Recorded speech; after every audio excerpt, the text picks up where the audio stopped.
Welcome back into the GSMC Sports Podcast, as we are now going to be headed into our final segment as we preview the upcoming season for the Chicago Bears. And obviously, with the Bears right now, the number one storyline is, what does Caleb Williams look like? Because they take him with the first overall pick, and not just that, but obviously a lot of sort of noise surrounding the selection. Last year had the first overall pick, decided that they were going to stick with Justin Fields, end up trading what turns into the pick for them to be able to draft Caleb. And after last year, they decided that they didn't see the ceiling with Justin Fields, that they wanted to reset that quarterback contract. So they end up moving off of Fields for practically nothing. And it was a conditional 6th-round pick that could turn into a 4th-round pick based off of draft compensation.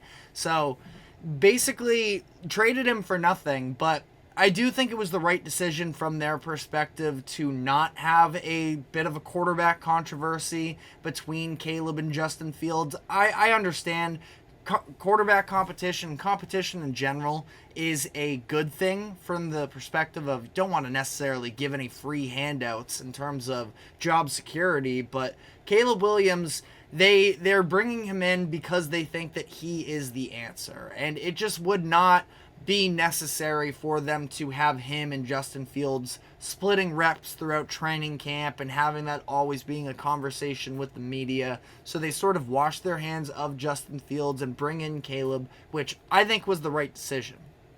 And the thing is that now that decision's been made and they have decided to press the reset button on the quarterback position, that means that in the front office, now they're sort of on the clock here in terms of pressure, and I think that that's the case for both head coach Matt Eberflus and general manager Ryan Poles. And both of them are going to be facing an immense amount of pressure to specifically make this work with Caleb Williams, because typically you don't get more than 2 chances at a quarterback before you are failing at your job, or at least that's the perception. So both of their reputations are now going to be tied into Caleb Williams at this point. They're going to have to do everything they can to help him succeed. And during the offseason, they definitely made moves to try and do so, bringing in some veterans such as Keenan Allen and DeAndre Swift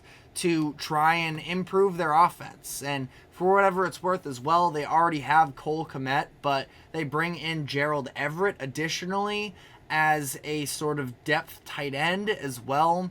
They have been drafting offensive linemen the past couple years to try and set that up in the best way possible. So the Bears additionally could have included him in this graphic. They draft Rome Odunze with the 9th overall pick, another wide receiver. So they have done, in my opinion, a very good job of surrounding Caleb Williams with a ton of options for talent at other skill positions. And you look at the offensive numbers from the Bears last season, and there's a reason they decided to make some changes, and that they are going to need to be better. 20th in total offense, 18th in scoring offense. Now, they're going to definitely hope that number goes up.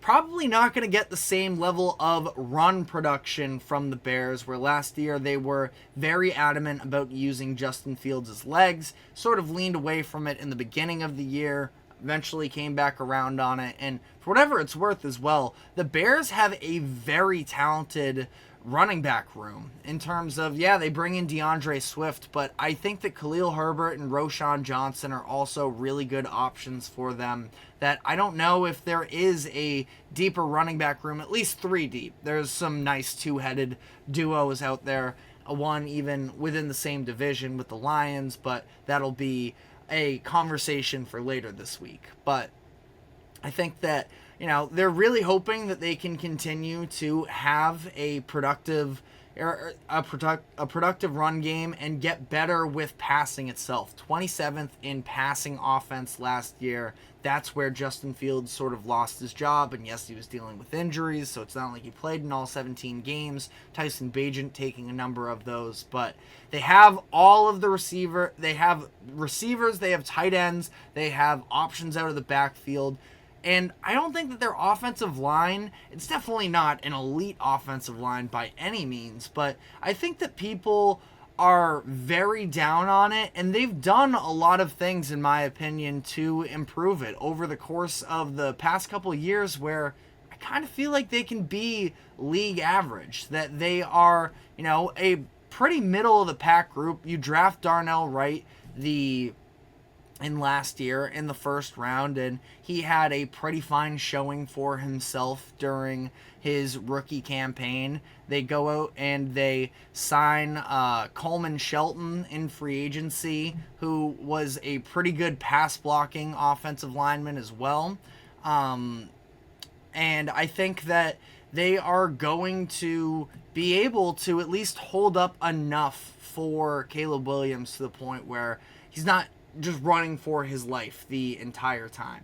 Defensively, a year ago, I would have told you that they don't have any, real solidified star players on that group, but they make the trade at the deadline to bring in Montez Sweat, who was incredible down the stretch of the season with the Bears, and they reward him with a big-time contract. And I thought that was a very nice move from Ryan Poles and the front office group.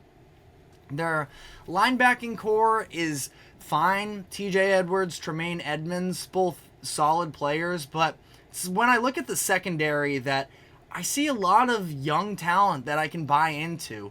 They spend the offseason bringing back Jalen Johnson on a new deal that he's a very good cornerback for them.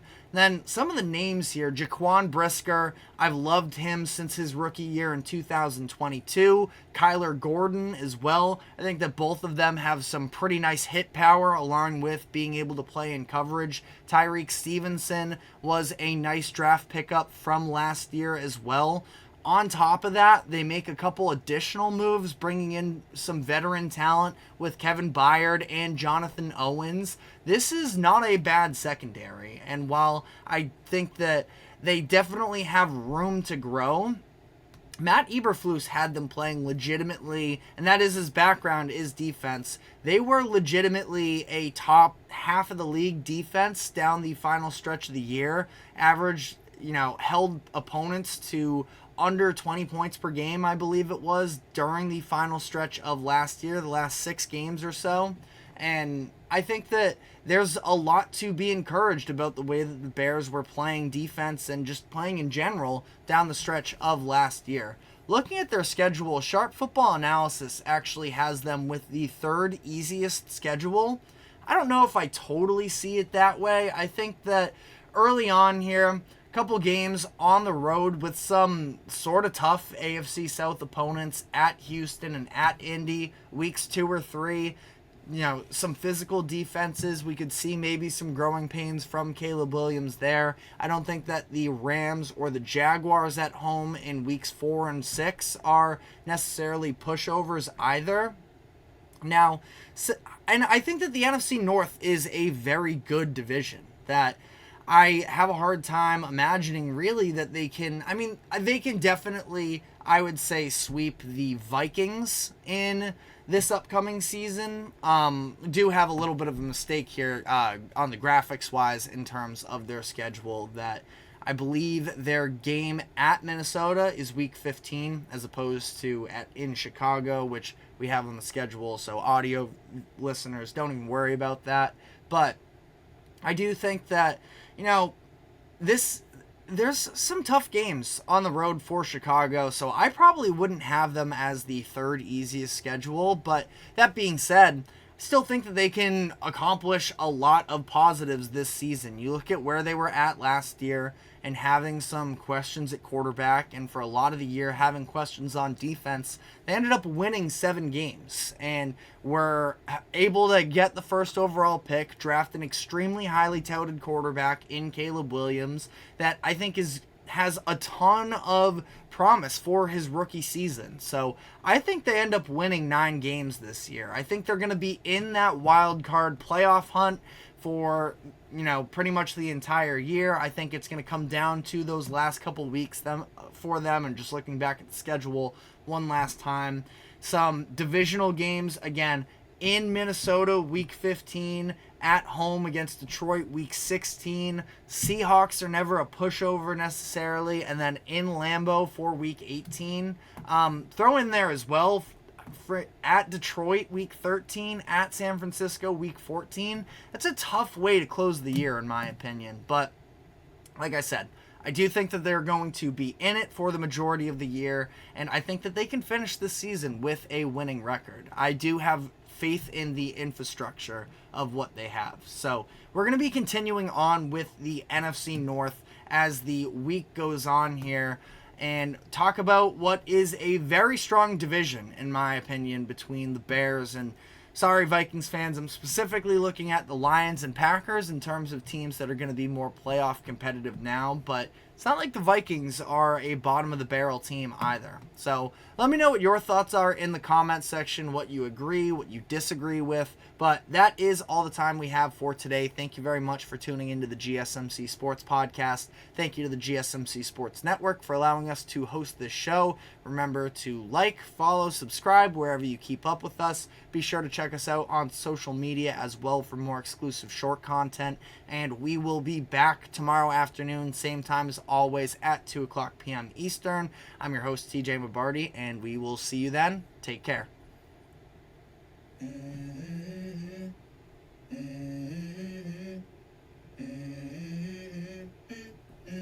Let's go. I wake up to a little bit of drool on my pillow, feel like it's gonna be a bad day. Yeah, I'm tired of shit, and the coffee ain't hit yet. Damn, ain't that great.